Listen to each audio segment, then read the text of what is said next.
Hello friends, आज हम constitution of India का ऑडियो रिवीजन करने वाले हैं और ये बहुत ही शॉर्ट में होगा क्योंकि ये रिवीजन है। तो सबसे पहले कॉन्स्टिट्यूशन ऑफ इंडिया में प्रियम्बल है। प्रियम्बल में क्या होता है? प्रियम्बल में जो कॉन्स्टिट्यूशन ऑफ इंडिया का कैरेक्टरिस्टिक्स, नेचर, क्या ऑब्जेक्टिव्स हैं कॉन्स्टिट्यूशन ऑफ इंडिया का, ये सब इसको पढ़ के हमको समझ में आ जाता है। ठीक है, तो फिर हम पढ़ना शुरू करते हैं। इसमें ये बताया है, we the people of India, हम भारतवासी, हैविंग सोलोनम रिजॉल्ट, मतलब कि मिल के to constitute India into a, हम भारत के लोग मिल के क्या रिजॉल्व करते हैं, क्या फैसला लेते हैं कि भारत को कैसा बनाएंगे? सोवर्जियन मतलब कि पॉलिटिकली इंडिपेंडेंट, मतलब किसी का राज नहीं चलेगा, किसी भी नेता का राज नहीं चलेगा, यहाँ पे लोगों का राज चलेगा। किसी और का, बाहर से किसी कोई आएगा तो अपना राज नहीं चला सकता। सोशलिस्टिक मतलब सामाजिक, सामाजिक लोग सारे समाज में मिलजुल कर रह सकते हैं। सेकुलर मतलब जातिवाद नहीं होगा, सारे जातियों को एक जैसा ट्रीट किया जाएगा। डेमोक्रेटिक मतलब वन हेड वन वोट, एक आदमी का वोट एक वोट गिना जाएगा। ठीक है, कोई बड़ा इंसान, ये नहीं कि कोई बड़ा इंसान आ जाएगा तो उसका ज़्यादा वोट गिना जाएगा, गरीब का भी एक वोट और अमीर का भी एक वोट गिना जाएगा। रिपब्लिक मतलब कि राजा का बेटा राजा नहीं होगा। जो राजा, ये पहले ज़माने में होता था ना कि राजा का बेटा ही राजा बनेगा, तो अब ऐसा नहीं होगा, रिपब्लिक होगा। And to secure all its citizen, बस ये इसमें बताया हुआ। ठीक है, we the people of India having solemnly resolved to constitute India into a sovereign socialistic secular democratic republic and to secure all its citizen. ठीक, और नेक्स्ट है social justice and economic and politics, सारे citizen secure hearted citizen, सारे citizen को क्या मिलेगा? Justice, social, economic and political. Justice मिलेगा उनको, हक मिलेगा, सोशली भी मिलेगा, इकोनॉमिक एंड पॉलिटिकली ऐसा हक मिलेगा सारे हमारे सिटीजन्स को। लिबर्टी ऑफ थॉट, क्या सोचने की आज़ादी देंगे? Thought, expression, believe and worship, आप कुछ भी सोच सकते हो, कुछ भी अपना जो आप सोचते हो उसको एक्सप्रेस कर सकते हो, कुछ भी मान सकते हो, किसी की भी पूजा कर सकते हो। जैसे इंडिया में, हमारे देश में पेड़ की भी पूजा हो सकती है, उगते सूरज की पूजा होती है, डूबते सूरज की पूजा होती है, पत्थर की भी पूजा होती है, हर एक चीज़ की पूजा होती है। वैसे हम किसी की, कोई भी इंसान किसी की भी पूजा जिसको मानता हो उसकी पूजा कर सकता है। इक्वालिटी ऑफ स्टेटस, कोई भी इंसान हो सबको इक्वली ट्रीट किया जाएगा, और अपॉर्चुनिटी, स्टेटस भी इक्वल होगा और अपॉर्चुनिटी, सबको इक्वल अपॉर्चुनिटी दी जाएगी, चाहे गरीब हो या चाहे अमीर हो। And to promote among them all, और सबके बीच में क्या प्रमोट किया जाएगा? Fraternity assuring the dignity of individual, इसका मतलब है कि सारे इंसानों के बीच में क्या प्रमोट किया जाएगा? फ्रेटर्निटी मतलब भाईचारा, assuring the dignity of the individual, और हर एक इंसान की डिग्निटी होगी। डिग्निटी मतलब respect, reputation and the unity of integrity of the nation, और क्या? ऑनेस्टी ऑफ द नेशन, और ऑनेस्टी मतलब ईमानदारी, इंटीग्रिटी मतलब ईमानदारी। और ये सब कब दिया गया हुआ था? 26 ऑफ नवंबर 1949 को। ठीक है, और यही है हमारा प्रियम्बल। अब एक क्वेश्चन आता है एग्जाम में, क्या हम प्रियम्बल को अमेंड कर सकते हैं? तो इसका आंसर है यस, प्रियम्बल को अमेंड कर सकते हैं, पर बेसिक फीचर अमेंड नहीं कर सकते। बेसिक फीचर वही होने चाहिए, और प्रियम्बल को और कॉन्स्टिट्यूशन को हम अमेंड कर सकते हैं। नेक्स्ट है कॉन्स्टिट्यूशन का स्ट्रक्चर कैसा है। तो इसमें बताया हुआ है कॉन्स्टिट्यूशन का स्ट्रक्चर है basically federal with some unitary features, कि कैसा है हमारा स्ट्रक्चर? फेडरल है पर उसमें कुछ यूनिटरी फीचर्स भी हैं। ठीक है, यहाँ पे फर्स्ट पॉइंट में बताया गया हुआ है देयर आर द गवर्नमेंट को डिवाइड करा गया कि इसमें यूनियन और स्टेट में। तो ये दोनों क्या करती हैं? लॉ बनाती हैं। तो इसके अंदर कौन कौन है? यूनियन स्टेट और कॉन्करेंट। ठीक है, हाँ, तो ये है, 3 है। हाँ, और इनके अंदर यूनियन लिस्ट के अंदर 97 एंट्रीज आती हैं, और स्टेट लिस्ट के अंदर 66 एंट्रीज आती हैं, और कॉन्करेंट लिस्ट के अंदर 47 एंट्रीज आती हैं। तो इसमें क्या होता है ना कि जो जितनी भी एंट्रीज जिसके अंदर आती है ना, उस पे उसको लॉ बनाने की पावर होती है। जैसे यूनियन के अंदर 97 एंट्रीज आती है, तो उन एंट्रीज पे पार्लियामेंट को लॉ बनाने की पावर है और स्टेट लिस्ट में जितनी भी एंट्रीज आती है उसमें स्टेट लेजिस्लेटिव असेंबली लॉ बनाती है। कॉन्करेंट लिस्ट पे जितनी भी एंट्रीज है उसमें पार्लियामेंट और स्टेट लेजिस्लेटिव असेंबली दोनों मिल के लॉ बनाती हैं। ठीक है, और अगर इन दोनों के लॉ बनाने में कोई डिस्प्यूट हो गया, अगर दोनों ने साथ में मिल के कोई लॉ बनाया और दोनों में डिस्प्यूट हो गया, तो कौन जीतेगा? पार्लियामेंट जीतेगी। ठीक है, तो मैं एग्जांपल देती हूँ, जैसे कि यूनियन लिस्ट पे कौन लॉ बना सकता है? हमारी कंपनी जितने भी हो वो यूनियन लिस्ट में आ जाती हैं। और स्टेट लिस्ट में हमारे ये आ जाते हैं, स्टेट लिस्ट में ये लीकर वाले आ जाते हैं, टोबैको आ जाते हैं, या पुलिस, ये सब स्टेट लिस्ट में आते हैं। और कॉन्करेंट लिस्ट में जैसे हमारी एजुकेशन आ जाती है, जैसे कि एजुकेशन के ऊपर दो नाम बनाते हैं, इसलिए हमारे दो हैं, इसलिए दो वो हैं, स्टेट बोर्ड भी है और साथ में सीबीएसई भी है, इसीलिए ऐसे ये लॉ बनता है। ठीक है, ऐसे लॉ बनाने की पावर डिवाइडेड होती है। नेक्स्ट पॉइंट पे लिखा हुआ है both union and state have to follow the constitution provision when they make the laws. दो लॉ बनाते टाइम जो यूनियन और स्टेट होंगे वो दोनों कॉन्स्टिट्यूशन को फॉलो करेंगे। ठीक है, और नेक्स्ट पॉइंट में लिखा है यूडिशरी इज इंडिपेंडेंट। यूडिशरी जो है वो इंडिपेंडेंट है, ना ही वो स्टेट के कंट्रोल में है, ना ही पार्लियामेंट के कंट्रोल में है। ठीक है, और नेक्स्ट पॉइंट में लिखा हुआ है कॉन्स्टिट्यूशन इज सुप्रीम। कॉन्स्टिट्यूशन जो है वो सुप्रीम है, उसके ऊपर कुछ भी नहीं, कॉन्स्टिट्यूशन से ऊपर कुछ भी नहीं है। इसमें कुछ और पॉइंट्स भी ऐड कर सकते हैं, जैसे कि कॉन्स्टिट्यूशन जो है वो हमारा रिटर्न में है, और अगर कॉन्स्टिट्यूशन को अगर हमको चेंज करना होगा तो उसका कैसा प्रोसेस है, रिजिड प्रोसेस है उसको चेंज करने का। ठीक है, यहाँ पे देखिए मैंने शॉर्ट में लिखा हुआ है कॉन्स्टिट्यूशन की जितनी भी पावर्स हैं। Constitution of India is basically federal with some unitary features. ठीक है, the essential features of the federal, तो ये बताए हुए हैं। यहाँ तक जो है वो इसके डुअल गवर्नमेंट है। ठीक है, उसके आगे सिंगल वाला है। तो सबसे पहले समझ लेते हैं। तो सबसे पहले dual government, distribution of powers, supremacy of constitution, independency of judiciary, written constitution, rigid procedure for the amendment.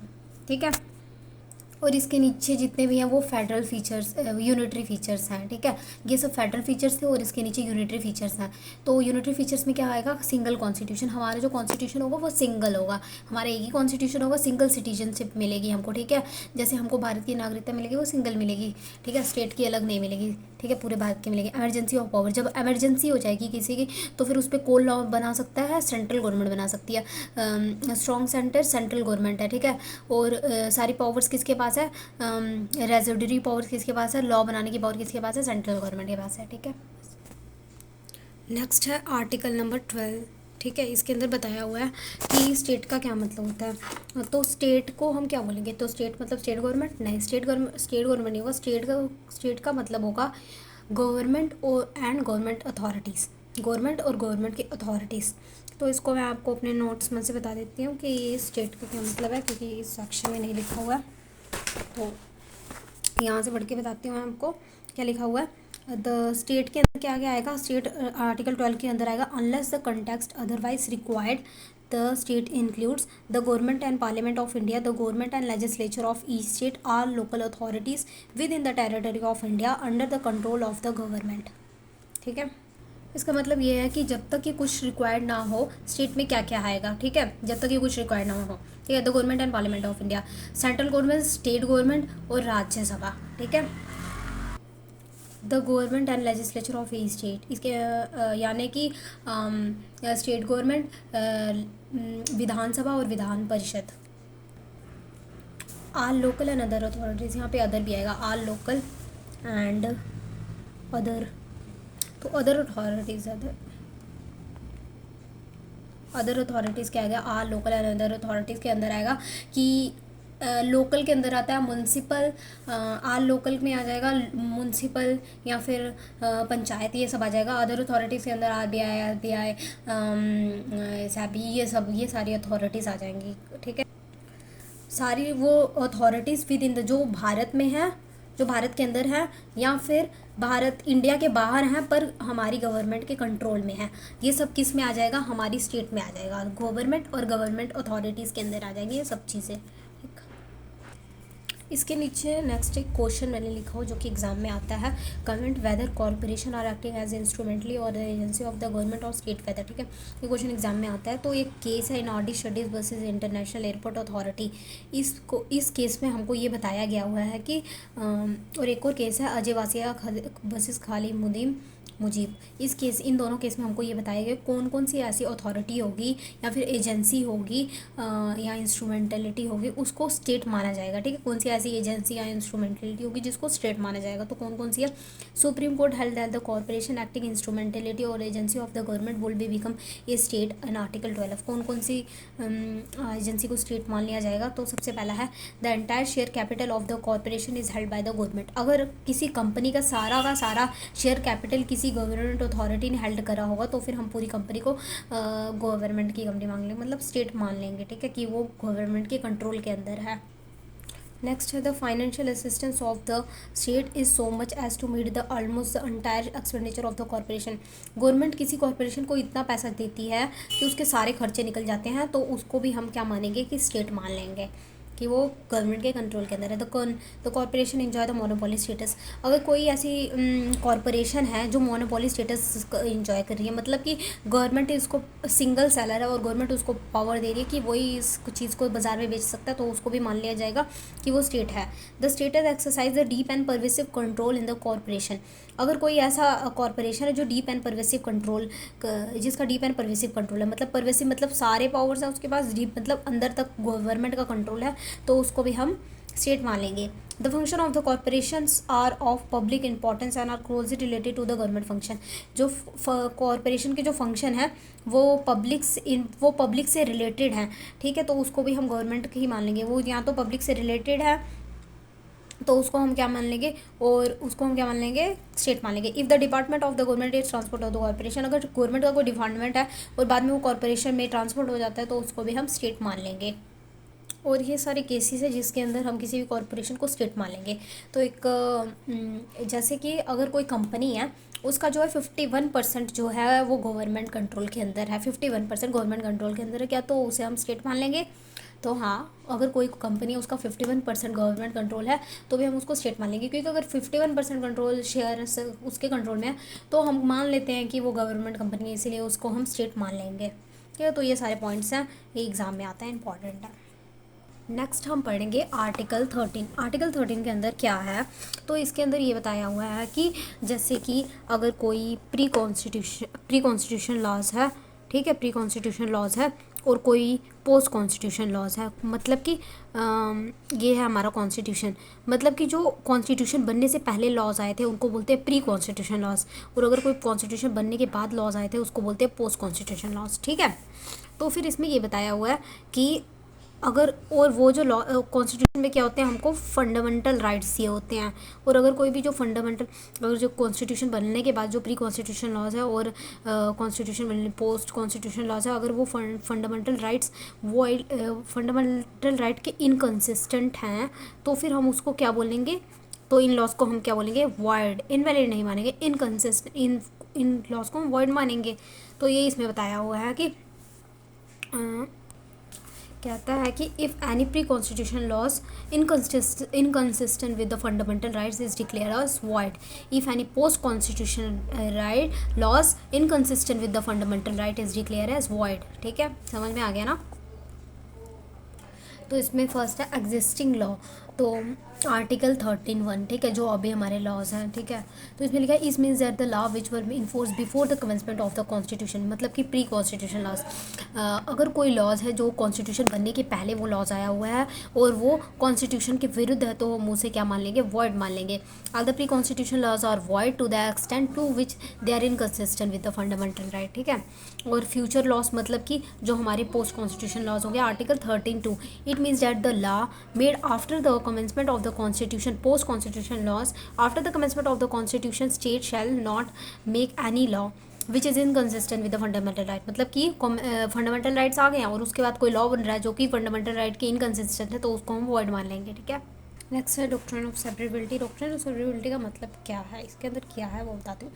कि जैसे कि कोई एक आलू है, वो आलू आधा सड़ा हुआ है और आधा यूज़ करने के लायक है, तो हम क्या करेंगे, पूरे आलू को फेंक देंगे, आधे को यूज़ करेंगे, आधे को फेंक देंगे। तो जितना सड़ा होगा उसको काट के हम फेंक देंगे और जितना बचा होगा उसको हम यूज़ कर लेंगे।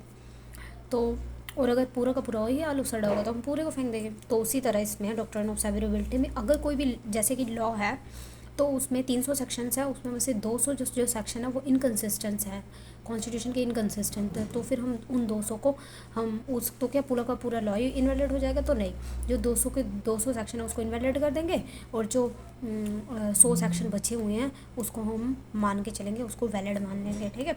इसमें यह entire law will not be affected by the article 13, only that part of the law will be declare as invalid, जो कि वही पार्ट को इनवैलिड माना गया हुआ है उसी को हम इनवैलिड मानेंगे, विच इज़ कंसिस्टेंट, और बाकी लॉ जो कि कंसिस्टेंट है फंडामेंटल राइट के, and rest part of the law valid, और जो कि बाकी लॉ बच जाएगा उसको वैलिड माना जाएगा इफ़ इट इज़ कैपेबल, तब भी वैलिड माना जाएगा if it is capable of giving the effect of legislature intent.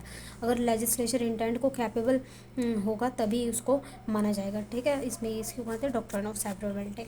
Next है डॉक्ट्रिन ऑफ एक्लिप्सी। डॉक्ट्रिन ऑफ एक्लिप्सी में क्या बताया हुआ है कि अगर, एग्जाम्पल बता रही हूँ, कि अगर कोई भी लॉ है जो कि कॉन्स्टिट्यूशन के पहले लॉ आया हुआ है, ठीक है, तो फिर पर वो लॉ चल रहा था, कॉन्स्टिट्यूशन के पहले वो लॉ था और वो लॉ चल रहा था, और जैसे ही कॉन्स्टिट्यूशन आया तो फिर वो वाला लॉ है वो इनकन्सिस्टेंट था, वो लॉ जो था वो इनकन्सिस्टेंट था, कॉन्स्टिट्यूशन के अगेंस्ट था, तो उस लॉ को क्या करेंगे, हम उस लॉ को नहीं मानेंगे, उस लॉ को हम इनवैलिड मान लेंगे।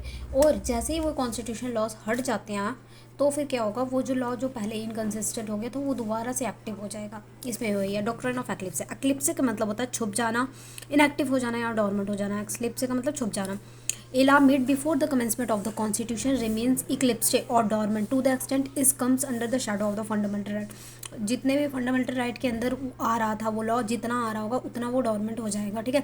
That is inconsistent with the fundamental right, क्योंकि वो इनकन्सिस्टेंट विद है मैं कॉन्स्टिट्यूशन से। But that dormant part will become active and effective again if the fundamental right are removed. अगर फंडामेंटल राइट रिमूव्ड हो जाएंगे तो फिर जो डोरमेंट पार्ट था वो दोबारा से एक्टिव हो जाएगा by the amendment of the constitution. This is known as doctrine of eclipse. और नेक्स्ट है डॉक्ट्रिन ऑफ वेवर, ठीक है। डॉक्ट्रिन वेवर का मतलब होता है कि त्याग देना। तो क्या हम अपने फंडामेंटल राइट त्याग सकते हैं?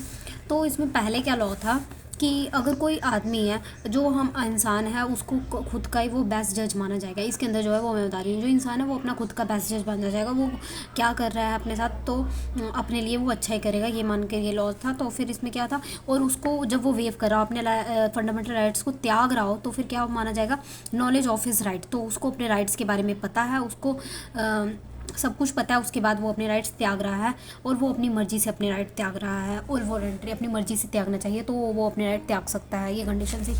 तो उसके बाद और फिर उसके बाद एक केस में बागेश्वर नाथ वर्सेस CIT, इस वाले केस में क्या बताया गया कि जो सिटीजन्स हैं वो अपने फंडामेंटल राइट्स को नहीं त्याग सकते हैं। Is not open to all to any waive of fundamental rights, ठीक है। कोई भी सिटीजन्स अपने फंडामेंटल राइट्स को नहीं त्याग सकता, ये अब है। और ये ऐसा इसलिए हो क्योंकि फंडामेंटल राइट जो है वो हमको हक देते हैं, और हक के साथ साथ हमको कुछ ड्यूटीज़ भी देते हैं, कुछ जिम्मेदारियां भी हमारी होती हैं। अगर हम अपने राइट्स त्याग देंगे तो ये वक्त तो उसके अंदर ड्यूटीज़ भी आ जाएंगे, तो कुछ बोलेंगे ड्यूटीज़ भी त्याग देंगे, तो ऐसा नहीं हो सकता। तो फंडामेंटल राइट्स हमको राइट्स के साथ साथ कुछ ड्यूटीज़ भी देते हैं, इसलिए हम अपने राइट्स को फंडामेंटल राइट्स को नहीं त्याग सकते हैं। नेक्स्ट हम पढ़ेंगे आर्टिकल 14। आर्टिकल 14 में बताया राइट टू इक्वलिटी। मतलब इसमें क्या बताया, right before the law or the equal protection, right before law or equal protection of the law. इस आर्टिकल के अंदर क्या बताया हुआ है हमको इक्वली ट्रीट किया जाएगा, आपको any person equality before the law and equal protection of the law with in the territory of the India. इसमें दो चीज़ें हैं, इक्वलिटी बिफोर द लॉ और दूसरा equal protection of the law, कि इंडिया के अंदर हमको equality before the law and equal protection of law दिया जाएगा। इक्वलिटी बिफोर द लॉ ये नेगेटिव सेंस में बात करता है, जैसे कि किसी को भी ज़्यादा स्पेशल प्रिविलेज नहीं मिलेगा, ठीक है, नहीं देंगे स्पेशल प्रिविलेज। तो क्या है, declaration of the equality of all the person within the territory of the India, every person what ever is rank.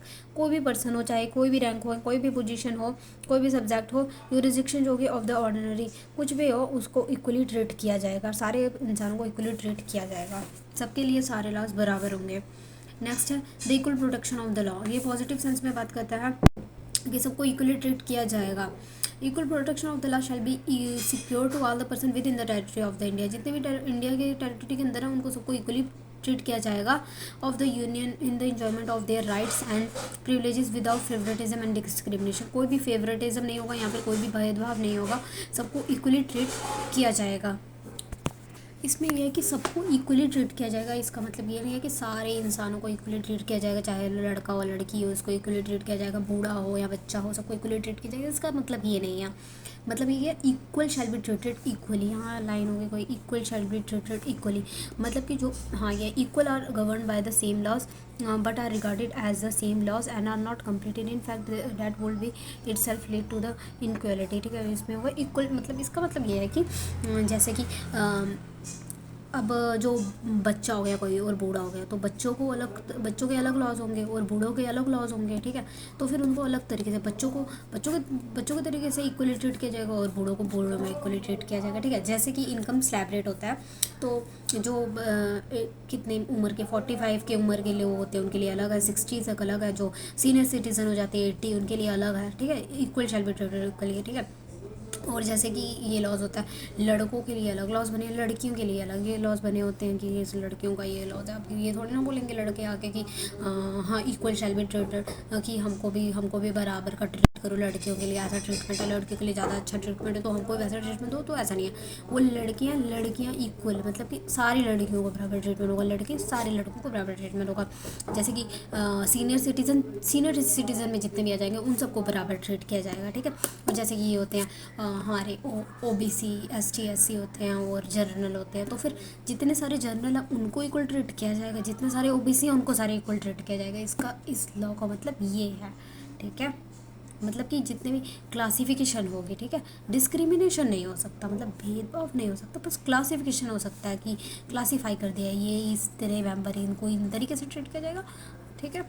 समझ में आ गया होगा। आर्टिकल 14 के मैंने पॉइंट्स कुछ रिटर्न में लिखे हैं तो इसको समझ लो।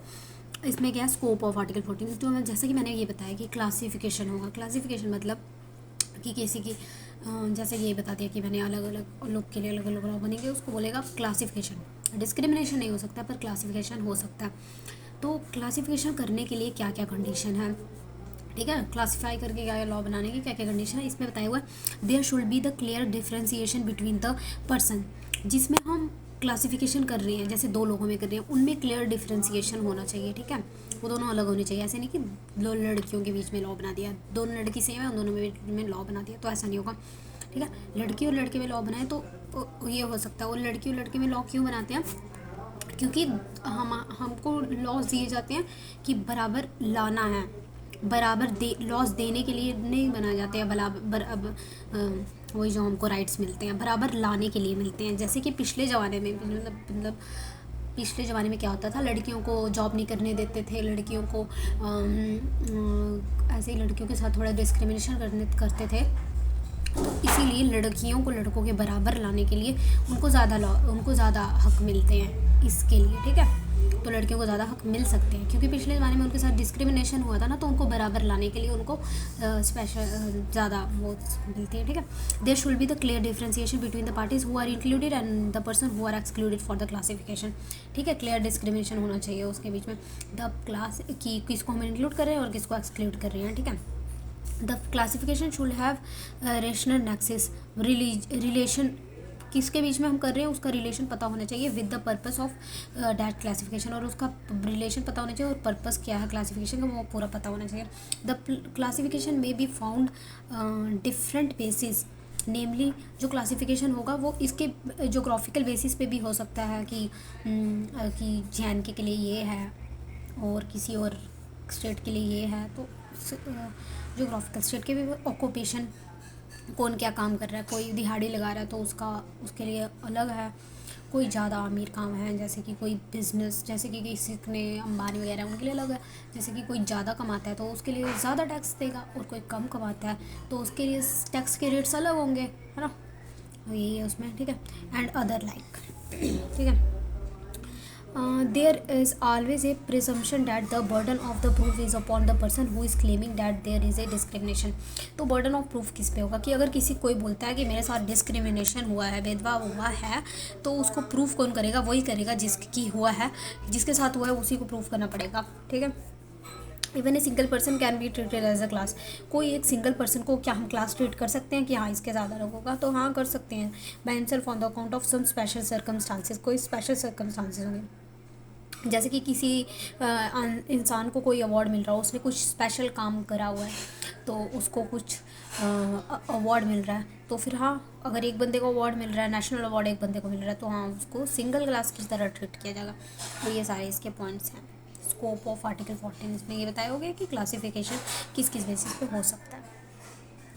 नेक्स्ट है आर्टिकल 15। आर्टिकल 15 में बताया हुआ है कि prohibit the state from discriminated against the citizen on the grounds of, कि जो स्टेट है, स्टेट है वो किस बेसिस वो डिस्क्रिमिनेशन नहीं कर सकती है, किस बेसिस पे, religion, race, caste, sex, place of birth और एनी ऑफ देम, इन सब के बेसिस पे डिस्क्रिमिनेशन नहीं हो सकता है।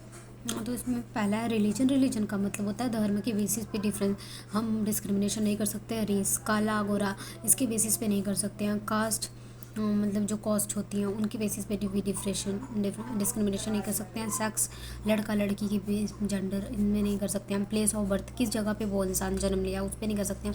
और एनी ऑफ द, इन सब में भी डिस्क्रिमिनेशन नहीं होगा। यहाँ पे लिखा है ओनली ऑफ, तो इन सब में नहीं होगा। सिर्फ इनमें नहीं, इनकम भी आते हैं इसमें, जैसे कि कोई अमीर कोई गरीब, इसमें डिस्क्रिमिनेशन होता है। इसमें डिस्क्रिमिनेशन डिस्क्रिमिनेशन हाँ हो सकता है, ठीक है। कोई अमीर होगा तो उसको ज़्यादा टैक्स देना पड़ेगा, गरीब होगा तो उसके लिए बहुत ज़्यादा सब्सिडीज़ होती हैं, ठीक है। गवर्नमेंट उसको ज़्यादा फ़ायदा देती है और टैक्स कम लेती है। और जो ज़्यादा गरीब होगा उसको तो टैक्स भी नहीं देती, उसको तो टैक्स भी नहीं देना पड़ता। नेक्स्ट है सेक्शन 52। इसके अंदर क्या बोला हुआ है कि lays down that the no citizen shall be subjected to the disability और रिस्ट्रिक्शन कंडीशन, मतलब कि हम किसी भी सिटीज़न के ऊपर डिसेबिलिटी, मतलब कि उसके ऊपर ये नहीं करना वो नहीं करना, रिस्ट्रिक्शंस वगैरह नहीं लगा सकते हैं, कि रोक नहीं लगा सकते हैं। एज टू जो शॉप की वो इस दुकान पे नहीं जा सकता, अमीर जा सकते हैं, गरीब नहीं जा सकते हैं। पब्लिक रेस्टोरेंट कि रेस्टोरेंट में जाने से रोक देंगे, ऐसा नहीं है। होटल, प्लेसेस, हर जगह वो जा सकते हैं। एंटरटेनमेंट की जगह, सारी जगह वो जा सकते हैं, सारे लोग जा सकते हैं, हर एक citizen. The use of wells, पुराने ज़माने में होता था ना कि टैंक्स वेल्स कोई नहीं यूज़ करते, बाथिंग आर्ट्स को अलग जाति के लोग, गरीब जाति, जो नीची जाति के लोग नहीं यूज़ कर सकते। पर अब ऐसा सब कुछ नहीं, ऐसा कुछ भी नहीं है। सब लोग, सारे सिटीज़न, किसी भी जाति के लोग जा सकते हैं, किसी भी रोड्स, प्लेस कहीं भी जा सकते हैं। पब्लिक रिजॉर्ट्स मेंटेन होली और partly by the state funds, चाहे वो होली या फिर पार्टली स्टेट फंड से हो, चाहे वो आधा या पूरा स्टेट फंड से चल रहा हो, कहीं भी जा सकते हैं। Decided to use them general public, और जनरल पब्लिक इन सबको यूज़ कर सकती है, ठीक है। और नेक्स्ट है सेक्शन 15(3). इसमें महिलाओं और बच्चों के लिए स्पेशल लॉज बन सकते हैं, और लड़के आदमी जाएं बाढ़ में। 15(4) कहता है कि शेड्यूल ट्राइब्स, एसटी और एससी, इन सब के लिए भी स्पेशल लॉज बन सकते हैं। सोशल एजुकेशनल बैकवर्ड, जो एजुकेशनली बैकवर्ड क्लासेस होंगे उनके लिए भी स्पेशल लॉस बन सकते हैं। नेक्स्ट है आर्टिकल 15(5). इसके अंदर ये है कि स्पेशल प्रोविज़न बनाए हुए हैं एसटी एससी शेड्यूल ट्राइब्स के लिए, कि उनको सोशली और एजुकेशनली बैकवर्ड क्लासेस जो होंगी उनको जो होगा किसी एजुकेशनल इंस्टीट्यूशन में स्पेशल प्रिविलेज, मतलब कि उनको एडमिशन मिलने के लिए एडमिशन दिलवानी होगी तो मिल जाएगा। किसी जैसे कि बनाया होता है एग्ज़ाम, किसके लिए बनाया होता है कि उनकी सीट्स रिजर्व होती है और एससी के लिए, तो ऐसा है ये। पर ऐसा होना नहीं चाहिए, क्योंकि जो जर्नल है वो भी मेहनत करते हैं, और फिर उसके बाद क्या फ़ायदा, क्या एसटी एससी कम नंबर लेने के बाद भी ज़्यादा उनको सीट्स मिल जाती हैं। एसटी एससी वाले भी आजकल जॉब्स लेके अमीर बनते चले जा रहे हैं। आजकल एसटी एससी वाले भी अमीर हो गए हैं जर्नल से भी ज़्यादा। नेक्स्ट है आर्टिकल 15(6). इसके अंदर ये बताया हुआ है जितने भी एजुकेशन इकोनॉमिकली वीकर सेक्शन के लोग होंगे, ठीक है, जिनकी सालाना इनकम 8 लाख से कम हो गई, ऐसा कुछ लॉज बनाया होता है, तो उनके लिए भी अलग लॉज हैं। उनको उनसे वो किसी एजुकेशनल इंस्टीट्यूशन में एडमिशन मिल जाएगी, या फिर उनसे किसी जगह कम फीस लेंगे, राशन का खर्चा भी कम में दे देंगे, तो ऐसे लॉज हैं। तो इसके लिए कार्ड बनाया जाता है, तो वो कार्ड अगर जनरल वाले भी वो इकोनॉमिकली वीकर सेक्शन का कार्ड बना लें तो उनको भी कम पैसे देने पड़ते हैं, ठीक है। तो ये सब के लिए ये वो भी कर सकते हैं, जनरल वाले भी कर सकते हैं, ठीक है। ये उनके लिए बनाया गया है जो इकोनॉमिकली वीकर सेक्शन के लोग होते हैं, ठीक है, जिनकी इनकम कम होती है। आर्टिकल 15 में इतना ही था। अब नेक्स्ट करेंगे आर्टिकल नंबर 16। आर्टिकल नंबर 16 में क्या, equality of opportunity in matters of public employment. Public employment का मतलब होता है कि सरकारी नौकरी, जो सरकारी जॉब्स होती हैं, तो उसमें क्या क्या हमको अपॉर्चुनिटीज़ उसमें क्या क्या लॉस है। तो आर्टिकल 16 कहता है कि guarantee to all citizen equality of opportunity, कि जितने भी सारे सिटीजन हैं उनको सरकारी नौकरी के लिए इक्वल अपॉर्चुनिटी मिलेगी, ठीक है। नेक्स्ट है आर्टिकल 16(2). वो क्या कहता है, इसमें प्रोहिबिट्स द डिस्क्रिमिनेशन नहीं होगा किसी भी ग्राउंड्स पे, religion, race, caste, sex, place of birth और रेजिडेंस, इन सब के बेसिस पे किसी भी चीज़ के लिए डिस्क्रिमिनेशन नहीं होगा, सबको सरकारी नौकरी मिल सकती है। पर इसका मतलब ये नहीं कि उसने एग्ज़ाम क्वालिफाई भी नहीं किया होगा और बोलेगा कि मेरा हक है सरकारी नौकरी का, तो ऐसा नहीं है। उसके लिए आर्टिकल 16(3) इसमें ये बताया गया हुआ है कि अपॉइंटमेंट, मतलब कि सरकारी नौकरी जो लगने के लिए एसेंशियल क्वालिफिकेशंस होनी चाहिए, उसके बाद ही सरकारी नौकरी मिलेगी, ठीक। नेक्स्ट है ये हमने पढ़ लिया 16(3). नेक्स्ट है 16(4). 16(4) में क्या हुआ, फेवर अगर कोई बैकवर्ड क्लासेस है तो उसके लिए क्या होगा, उसके लिए हमको रिजर्वेशन रखी होगी। अगर बैकवर्ड क्लास का होगा तो उसके लिए रिजर्वेशन तो होगी। और 16(4) हो गया। 16(4)A में ये बताया हुआ है हमको कि the reservation with the promotion in favour of schedule caste and schedule tribe in with in the opinion of the state not adequately representative of the surface of the state. हाँ, तो इसमें ये बताया हुआ है कि जो 16(4)A है, इसमें ये बताया हुआ कि जो बैकवर्ड क्लास होंगी, शेड्यूल कास्ट और शेड्यूल ट्राइब्स, इन सब के लिए क्या होगा, वैकेंसी में वैकेंसीज हो सकती हैं इन सब के लिए, ठीक है।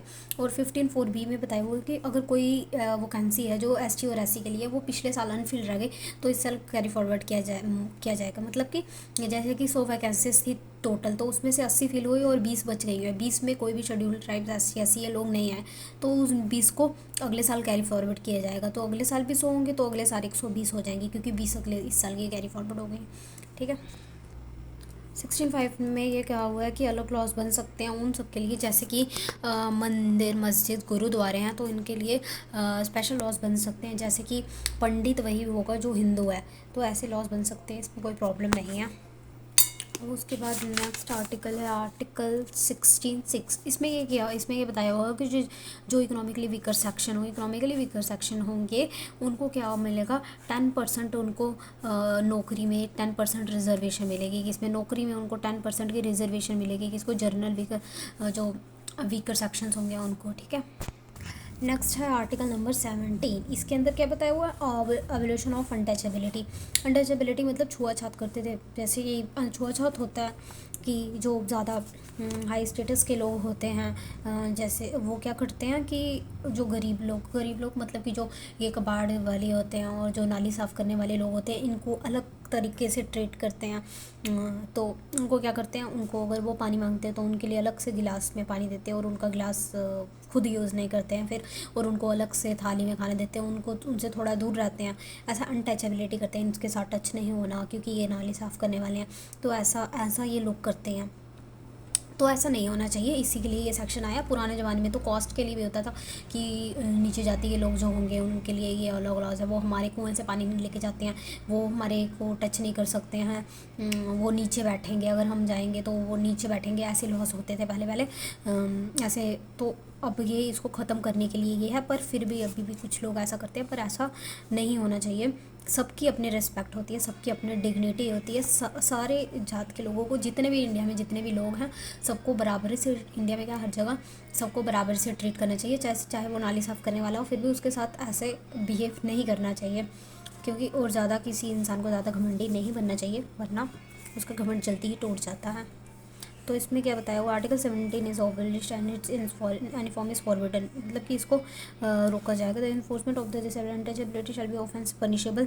और ये ऑफेंस होगा, अगर कोई अनटचेबिलिटी करेगा तो वो पनिशेबल होगा। Untouchability does not include instigation of the social boycott. पर जो सोशल बाइकआउट होगा वो अनटचेबिलिटी में इंक्लूड नहीं होगा। सोशल बाइकआउट होता है समाज से निकाल देना।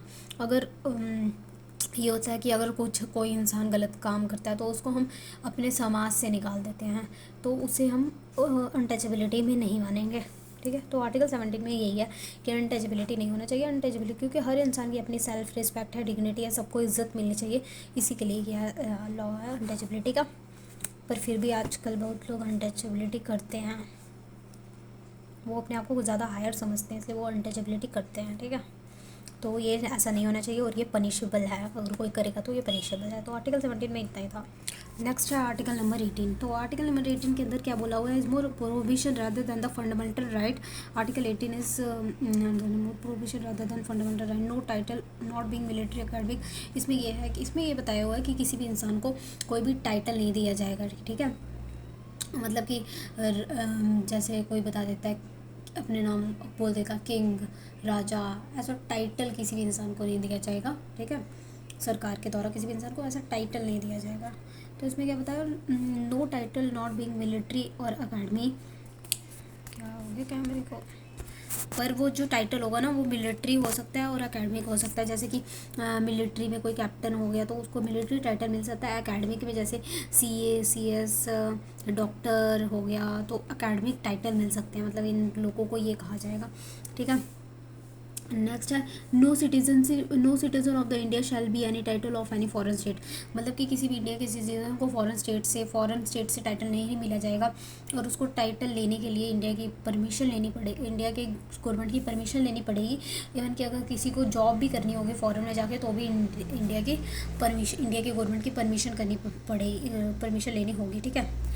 No person who is a citizen India shall be holds any office or trust under the state accepted without any the consent of the president. यही है कि फॉरेन में कोई भी फॉरेन में जाके वो नहीं कर सकता है, सिटीजनशिप कुछ भी नहीं ले सकता है, उसके लिए उसको गवर्नमेंट की वो परमिशन लेनी पड़ेगी। No person holding any office or the profit or the trust without any consent. कोई भी पर्सन जो फॉरेन का ऑफिस होल्ड नहीं करेगा without the consent of the president, अपने प्रेसिडेंट का कंसेंट लेना पड़ेगा। एक्सेप्ट एनी प्रेसिडेंट अलॉन्मेंट और द ऑफिस और any kind of under the foreign state. और अलॉन्मेंट का मतलब होता है उपयोगकर्ता, ठीक है। तो इस सेक्शन में यही है कि कोई टाइटल नहीं लेना पड़ेगा, टाइटल लेने के लिए सरकार की परमिशन लेनी पड़ेगी। फॉरेन से टाइटल लेने के लिए सरकार की परमिशन लेनी पड़ेगी। पर मिलिट्री और एकेडमिक टाइटल मिल सकता है। मिलिट्री और एकेडमिक टाइटल नहीं है कि जो मिलिट्री का काम करते हैं उसमें कैप्टन वगैरह बना देते हैं, और एकेडमिक मतलब कि वो जो CS और डॉक्टर वगैरह ये सब, ठीक है। आर्टिकल 18 में इतना ही था, और इसके आगे का रिविज़न तो अब हम कल करेंगे।